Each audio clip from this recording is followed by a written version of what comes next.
Le visionnage de ce dernier film de la saga des années 60 m'aura appris plein de choses. Pas de rose pour SS-117 est peut-être le meilleur film. Je vais vous expliquer pourquoi. Il m'aura aussi ouvert les yeux sur la qualité des films bondiens des années 60. J'ai plein de choses à vous dire, mais en attendant, on va resituer un peu le contexte du film du jour.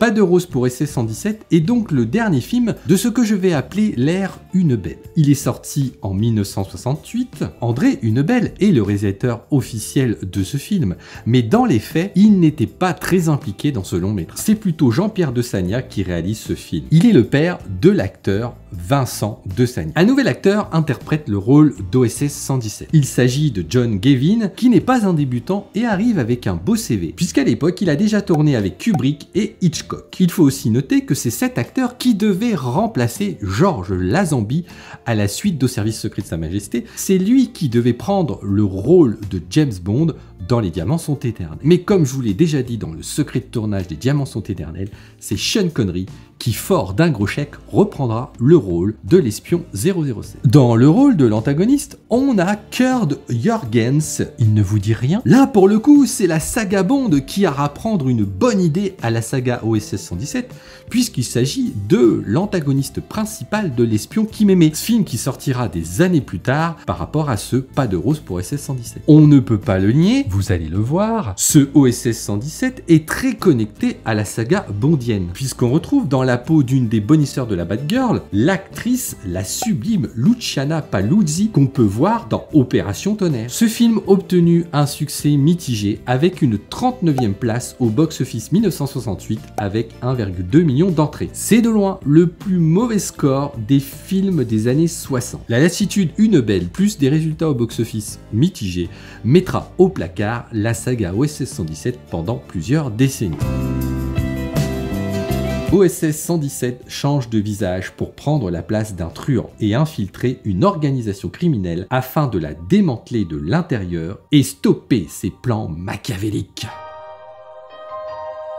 Tous les feux sont au vert pour passer un agréable moment. Je vais vous le dire tout de suite, c'est finalement mon OSS-117 préféré de cette époque, malgré des défauts assez importants. Je vais donc lui donner la meilleure note avec un 3,2 sur 5, histoire de le passer légèrement devant le troisième opus. Je vais commencer par les atouts de ce film. On peut le dire, on a un casting plutôt 4 étoiles. Je vais rajouter à la brochette que j'ai déjà mentionné auparavant, Robert Hossein. Il est de retour dans ce film. Alors là aussi, ils ont fait comme la saga Bond, hein. Ils reprennent un acteur qui a joué un autre rôle dans un autre film, ils lui donnent un rôle totalement différent. C'est un peu déroutant par moments, mais on lui pardonne, le beau Robert Hossein est parfait dans son rôle. Et mine de rien, dans ce Pas de rose pour SS-117, on a des antagonistes quasiment parfait. Et vous le savez, je le dis souvent, on n'a pas un bon film d'espionnage sans avoir de bons antagonistes. Et là, dans ce 5e film, on n'attend pas 1 heure avant de les voir, 1 heure avant de sentir le duel s'installer. Là, tout de suite, on a l'antagoniste et le protagoniste qui s'affrontent. C'est donc un bon point. Un autre point positif, c'est l'histoire. On a enfin quelques bonnes idées dans ce film. Déjà, on nous présente une opération de chirurgie esthétique pour justifier le changement de visage de notre héros. Alors, c'est sûr qu'à notre époque, on trouve ça extrêmement simpliste et basique, mais il faut se resituer à l'époque. Une excellente idée scénaristique, c'est l'empoisonnement d'OSS-117. L'histoire se tient, elle est plutôt intéressante. Hubert s'infiltre en se faisant passer pour un bandit. L'organisation, avec à sa tête le Major, empoisonne OSS-117 pour s'assurer qu'il accomplisse ce qu'on lui demande. Une prise de vaccin quotidien empêche notre héros de mourir. Mais voilà que c'est une bonne idée, ça. En tout cas, moi, ça m'a donné un intérêt pour cette histoire qui, somme toute, est très banale. Alors, je vais tout de suite calmer mes ardeurs, hein. On est bien d'accord, on n'a pas le meilleur scénario du monde. On sent que ce scénario est passé entre plusieurs mains. Mais c'est quand même certainement la première fois que l'histoire ne m'ennuie pas. Alors, qu'est-ce qui ne va pas dans ce film? Et plus globalement, pourquoi cette saga n'est pas arrivée à la cheville de la saga bondienne, en particulier avec les films des années 60? Le premier point, et ce film n'échappe pas à la règle, c'est la musique, c'est la bande originale. On se rend compte que ça fait une énorme différence. Tout au long de mes critiques de ces 5 films des années 60 d'OSS 117, j'ai pas arrêté de râler sur la bande originale qui était catastrophique et qui était en total décalage avec ce qu'on voyait à l'écran, avec le sérieux que dégage quand même ce personnage d'OSS 117 dans les années 60. Quelle idée ils ont eu de nous mettre des musiques légères, des musiques qui nous font plus penser à une comédie, style Fantomas, style Les Gendarmes à Saint-Tropez, qu'un film plutôt sérieux qui ressemblerait à la saga bondienne. Les producteurs des 007 ne se sont pas trompés, ils ont pris un excellent compositeur qui a su apporter un gros plus à l'action qu'on voyait dans les films bondiens. Et ensuite, mine de rien, l'un des gros points noirs de ce pas de rose pour SS 117, c'est son acteur principal, c'est notre héros. John Gavin est peut-être un bon acteur, mais là, il est en totale roue libre sur ce film. On se demande, même si par moment, il ne se croit pas plus en vacances qu'au travail. Le co-réalisateur avouera à demi-mot qu'il n'a pas su gérer l'ego de son acteur. Et ça se voit à l'écran. C'est selon moi la plus mauvaise interprétation parmi les 3 acteurs qui ont joué le rôle d'OSS 117. Très franchement, je vais être méchant, mais le Hubert joué par John Gavin a autant de charisme qu'une porte de placard.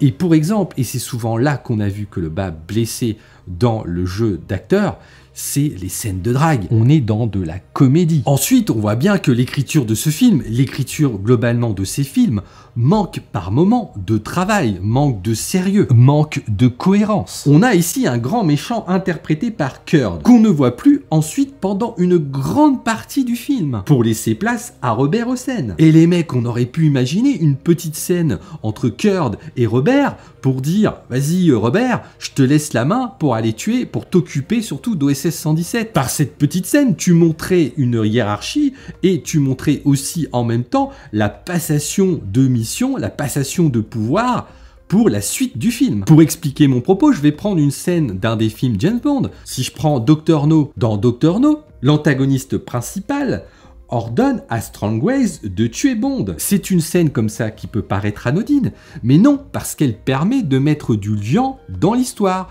de comprendre qu'il y a un grand chef qui ordonne à son bras droit d'aller tuer quelqu'un ou de s'occuper de quelqu'un. C'est ces petits détails qui font toute leur importance et toute la différence entre les 2 sagas. Autre incohérence importante dans ce film, c'est le personnage interprété par Luciana Paluzzi qui se débrouille pas mal, on s'attache à son sort. On la voit faire une piqûre à notre OSS 117 et après, elle disparaît du film, on ne sait pas ce qu'elle devient. Alors soit on comprend tout à fait qu'il faut laisser de la place à l'autre bonisseur de la Batgirl, et donc on se débarrasse de Luciana Paluzzi comme ça, mais là je dis pourquoi? Mais pourquoi vous avez pas fait une petite scène où l'antagoniste ordonne de tuer cette femme? Oui, parce que de toute façon on sent qu'elle a envie d'aider OSS 117, on pourrait très bien imaginer l'antagoniste aller tuer cette femme pour s'en débarrasser et ne pas aider OSS 117. Et oui, ce sont peut-être des petits détails, mais c'est ça qui fait que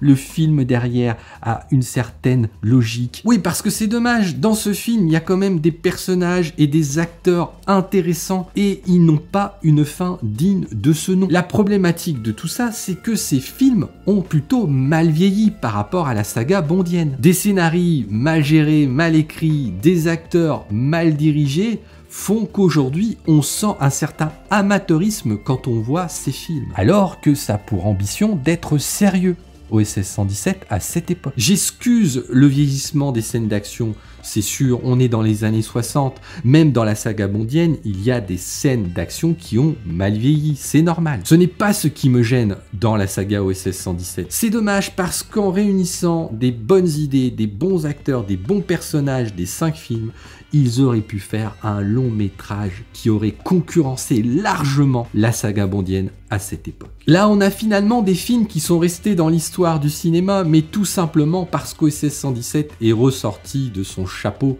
est ressorti de son placard grâce au retour de l'espion en 2006. Et c'est très amusant de voir à quel point ils se sont inspirés des films de cette époque et faire ressortir tout l'amateurisme et tout le côté drôlissime de ces longs métrages pour en faire une parodie inspirée. Mais ça, ce sera dans une autre critique, une autre fois. Allez, ciao!